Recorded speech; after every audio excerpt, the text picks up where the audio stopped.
नमस्कार, मी ईश्वर भगत. मी किंवा इंडस्ट्रीजमध्ये डायरेक्टर या रँकवरती काम करत आहे.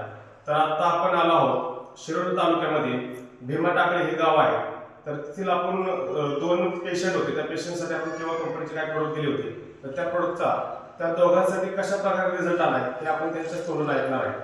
सर नमस्कार. नमस्कार. तुमचं नाव सांगा sir. Balu Chavan. Balu Chavan sir. Sir तुम्हाला काय त्रास होते? गुडघे, हा कंबर, हा दम लागायचा. दम लागत होता. बरं, हा त्रास जो तुम्हाला आहे हा किती वर्षापासून आहे साधारण? 5-6 वर्षाला तुम्हाला त्रास आहे. यासाठी तुम्ही इतर कुठला उपचार घेतला होता?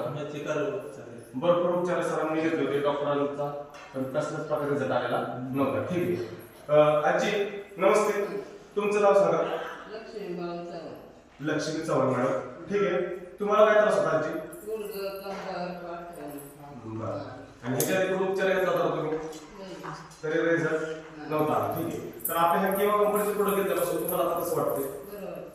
चांगल्या प्रकारे रिझल्ट आला. ठीक आहे. सर तुम्हाला चांगल्या प्रकारे म्हणजे चालू करू शकता व्यवस्थित. ठीक आहे. तर ह्या दोघांसाठी आपल्या किंवा कंपनीचे प्रोडक्ट जे आर्थोकेअर ज्यूस नावाचा ज्यूस आहे, त्यानंतर कॅल्शियम मॅग्नेशियम डी3 च्या tablet, joint care drop, triple tensile drop आणि फूड पॅच हे प्रोडक्ट आपण ह्या दोघांसाठी सजेस्ट केले होते. तर त्या प्रोडक्टचा त्यांना चांगल्या प्रकारे रिझल्ट आलेला आहे.